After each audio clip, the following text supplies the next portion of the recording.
ফোনের স্টোর সম্পূর্ণ ফুল হয়ে গিয়েছে। এবার কি করা যাবে, 114 জিবির মধ্যে 113 জিবি ইউজ করা হয়ে গিয়েছে। তো এখানে ক্লিক করলে দেখতে পাচ্ছেন যে আমার যে অ্যাপসগুলোতে বেশি এমবি নিয়ে নিয়েছে। তো এখানে এবার অ্যাপস অপশনে গিয়ে আমার ম্যানেজ অ্যাপ, এখানে গিয়ে যে অ্যাপসে বেশি এমবি নিয়ে নিয়েছে তার ডাটা ক্লিয়ার করে দিব এবং যেসব অ্যাপ আপনি ইউজ করেন না সেইগুলো আপনি টোটালি আনইনস্টল করে দিবেন।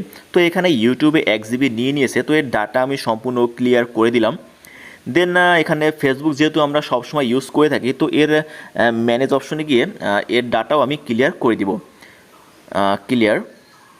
এবার কাইন মাস্টার আমার দেখা যাচ্ছে যে 28 জিবি এখানে ইউজ হয়ে গিয়েছে, বিকজ কাইন মাস্টার দিয়ে সবসময় যেহেতু এডিটিং কাজ করা হয় সেক্ষেত্রে এখানে একটু বেশি এমবি নিয়ে নিয়েছে। এবার আমি গ্যালারিতে যাব। গ্যালারিতে গিয়ে আপনি অ্যালবাম অপশনে যাবেন, সেখানে গিয়ে একটু ট্রাশ বিন এই অপশনে যাবেন, বিকজ এখানে আপনি যেগুলো ডিলিট করে থাকেন ভিডিও সেগুলো এখানে জমা হয়ে থাকে। তো এখানে 28 ডেজ থাকবে, তো তারপর অটোমেটিকলি ডিলিট হয়ে যাবে। তো তার আগে এখান থেকে ডিলিট করে দিবেন। এবার আপনি যেটা করবেন, আপনি সোজা আপনার ফাইল ম্যানেজারে আবার যাবেন। এখানে গিয়ে নিচে দেখুন ক্লিন একটা অপশন আছে, এখানে গিয়ে আপনি টোটালি একটা ক্লিন করে দিবেন, ফোনটা ক্লিন করে দিবেন। এখানে 3 জিবি প্রায় 4 জিবির মতো এখানেই রয়ে গিয়েছে ক্যাশ। তো এরপর এটা ক্লিন হয়ে যাওয়ার পর আপনি সোজা আবার ফাইল ম্যানেজারে ব্যাক করবেন।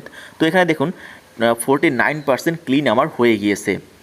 এরপর আপনি এখান থেকে ফাইল, যেগুলো ফাইল আপনার কোনো দরকার পড়ে না অথবা যেসব ফাইলে কোনো কিছু নেই বাট সেখানে অনেকগুলো এমবি জমা হয়ে গিয়েছে ক্যাশ হিসেবে, ওইগুলো আপনি ধরে ধরে আগে দেখবেন যে কোনটায় কী আছে, এগুলো দেখে আপনি সবগুলো ডিলিট করে দিবেন।